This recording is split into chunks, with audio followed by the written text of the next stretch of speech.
Chapter 1. Trust is the most underestimated factor that can create or destroy everything within a few seconds. Trust affects everything in our lives 365 days a year, from our work to our personal relationships. At the age of 7, Stephen R. Covey was asked to take care of the yard at home. His father had a name for the job, green and clean.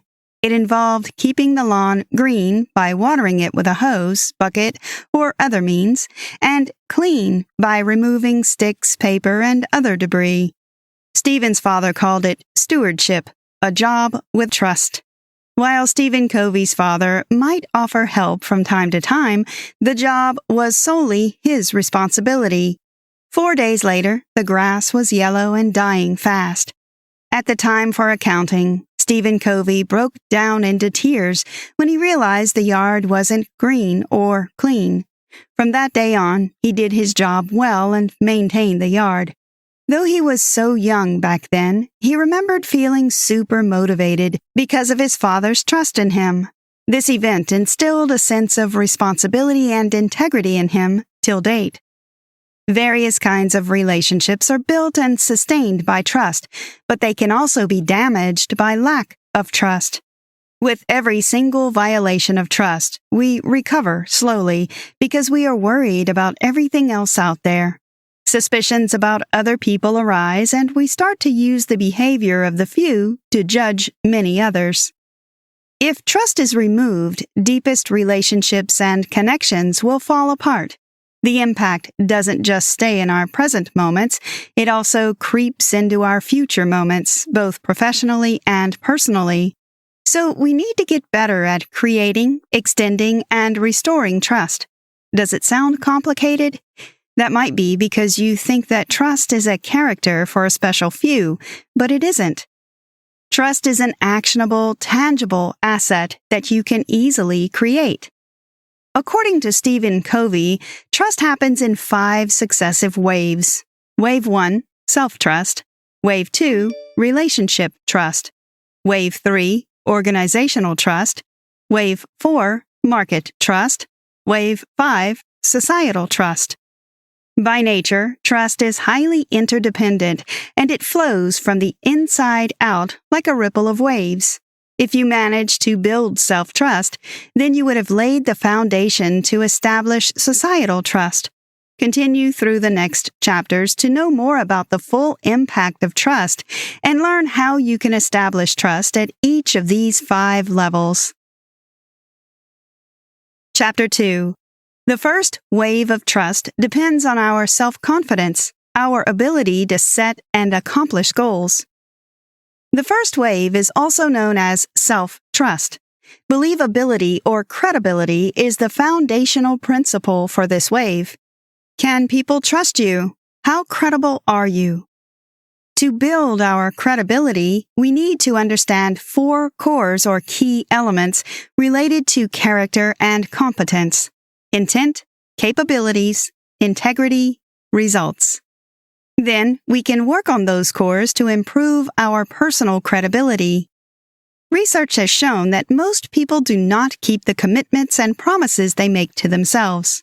For instance, a 2005 Harris poll found that only 8% of Americans stick to their New Year resolutions, even though 50% make those resolutions. After repeated failure to create and keep promises to ourselves, it starts to degrade our self-confidence. This makes us lose trust in our ability to create and keep promises. Then, we can't project the personal strength of character that is necessary to build trust. When we can't fully trust ourselves, we find it hard to trust others. In certain organizations, some employees don't trust their managers. Not because the managers committed grave offenses, but because they do little, dishonest things daily.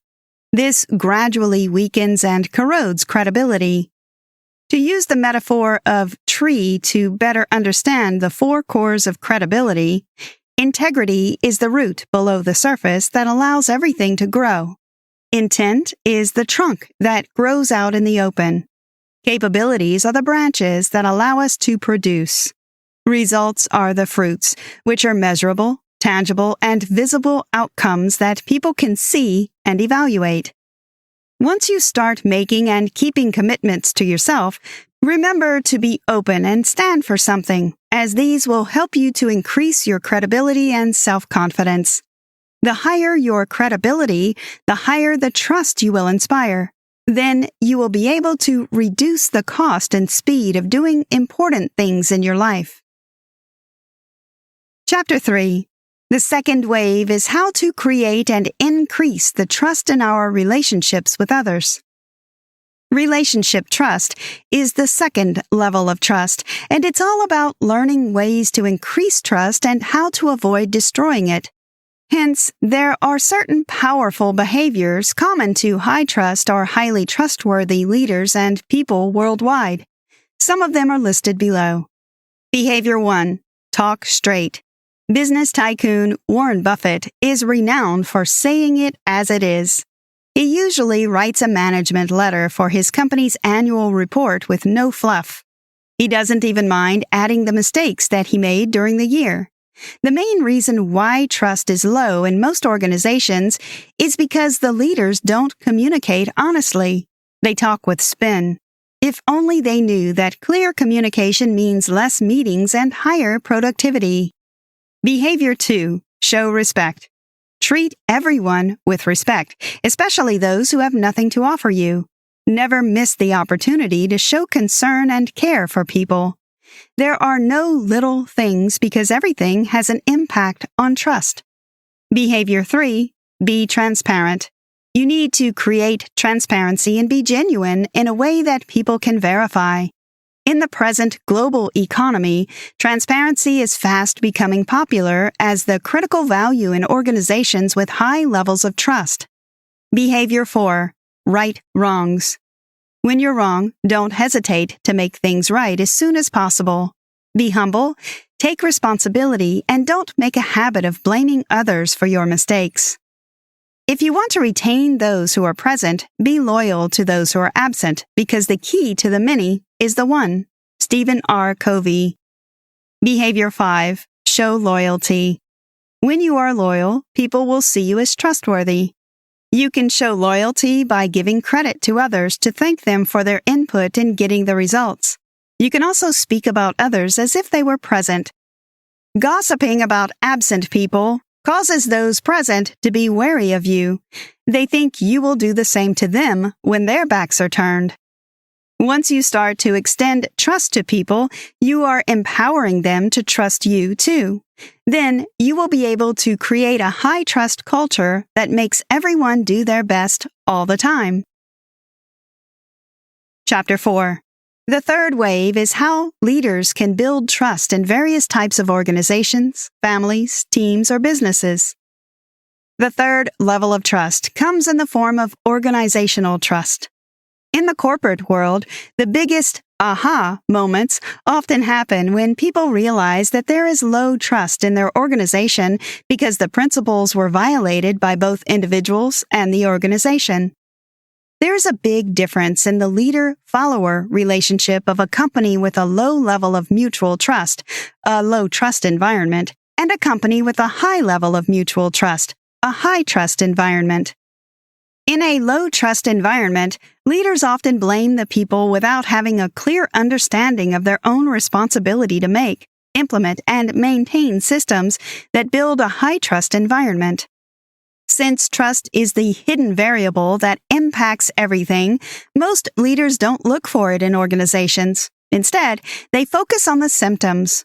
You can be an amazing leader that people trust because you have great relationship trust and self-trust levels, but you might fail at organizational trust because you aren't making and aligning structures and systems that will build trust. Let's look at an example of symbols that build trust. A few years after starting Hewlett-Packard, co-founder Bill Hewlett stopped at the storeroom to take a tool one weekend. He was disgusted to find it locked as it was customary to the company's practices to keep the bins open. So he broke the lock and placed a sign there saying, HP trusts its employees. Since then, the open bins have become a symbol of trust that inspired creativity and loyalty. Even if you are not the main leader in the company where you work, you can still influence by involving everyone in the process of improving the mission or value statement of the company. This statement needs to align with principles and motives that build trust. That's the only way to avoid the nasty downward cycle. Did you know? In 2005, a Harris poll was done in the United States, and it revealed that out of the people surveyed, only 12% trust big companies, 27% trust the government, 8% trust political parties, and only 22% trust the media. Chapter 5. The fourth wave is how everyone can understand the impact of trust and relate with a brand. The next wave is called the market trust. When you see or get in touch with certain companies, how do you feel about them? Perhaps you have heard great things about their products, services, or leadership, so you are likely to buy from them or recommend them to your family and friends. The reverse will be the case if you or your clique have had a terrible experience with a company. There is no way you will be happy to spend your money on a company that has wronged you. Market trust is all about reputation or brand. It's about how you feel about buying from a business or spending your time there. It also affects how you will recommend them to others.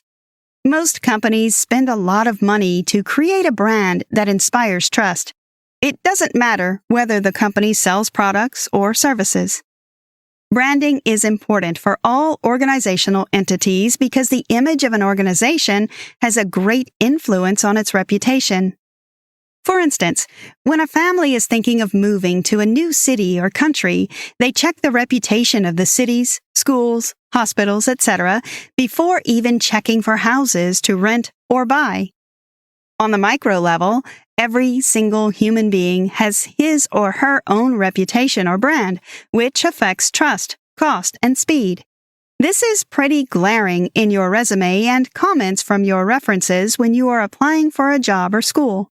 It also determines whether people will give you the benefit of the doubt in tough situations. So, how can you build your brand? You need to track the value of your organization's brand while strengthening the 4 cores and the 13 behaviors needed for a high-trust environment. Chapter 6. The fifth wave is giving back to others and showing society that you care about it. Societal trust is the fifth and final level of trust. In late April 1992, the trial of Rodney King led to riots, and city blocks were set on fire and looted in Los Angeles, California. Businesses lost billions. However, not a single McDonald's restaurant in the area was touched. The local residents knew McDonald's cared about the community, and they didn't want to destroy something that took care of them. The sense of social responsibility by McDonald's created societal trust that had clear, measurable, and observable results. Trust is an integral part of our society, yet we take it for granted until it gets destroyed or polluted. Then we begin to realize that trust is key to our existence like water is to a fish. It is impossible to think of a world with the absence of trust. An open global economy can only thrive on behaviors like practicing accountability, creating transparency, keeping commitments, extending trust, talking straight, and righting wrongs. A high-trust society creates more opportunities and options for everyone. We will be able to interact with less friction, and this results in higher speed and lower costs of getting things done. Contribution is the main principle of societal trust. It is the aim to create value instead of damaging it. In June 2006, Bill Gates shifted his focus from Microsoft to the work of the Bill and Melinda Gates Foundation. The aim of the foundation was to improve the education, welfare, and education of poor and less fortunate people worldwide. Though many high-profile people are known for giving back to society, there are still a lot of individuals that give immensely to others. When we take a closer look, we start to see that the fifth wave is as a result of our trustworthiness that started from the first wave. then it flows into our organizations, our relationships, and our marketplace to impact the entire society. Together, we can build families and organizations that positively impact the well-being of the world. Conclusion. Trust affects everything we do in life. It impacts our work, relationships, communication, and business ventures. When you trust someone, you have total confidence in them, in their integrity, and in their abilities. When you distrust people, however, you find everything they do suspicious. One reason why trust is so beneficial to us is that it facilitates good communication. Relationships are built and sustained by trust, and they can also be broken by lack of trust. With every single violation of trust, we recover slowly because we are worried about everything else out there. Suspicions about other people arise, and we start to use the behavior of the few to judge many others. Like most people, you've probably had experiences that prove the difference between relationships that are built on trust and those that are not. These experiences strongly show that the difference is not small, it is striking. There is a tremendous difference between a high and a low trust relationship. In the absence of trust, even the deepest relationships and connections will fall apart. The impact doesn't just stay in our present moments, it also creeps into our future moments, both professionally and personally. So it's essential we get better at fostering trust. By now, hopefully, you are convinced that nothing is as fast as the speed of trust, and that trust can massively improve the quality of all relationships in your life. But if you still feel like you can't extend trust to others, this might be because you grew up in a low-trust environment or you have been hurt in the past. Now it is up to you to learn how to extend trust in a smart way. This will allow you to avoid common pitfalls and learn how to restore trust when damaged. Try this. To build your credibility, you need to start with yourself. Write a list of commitments or promises that you have made to yourself and start working on them daily. The next time you make a mistake, be quick to admit that you are wrong and work on fixing the mistake. Try to give some of your money or time to a charity every month so you can stay fulfilled.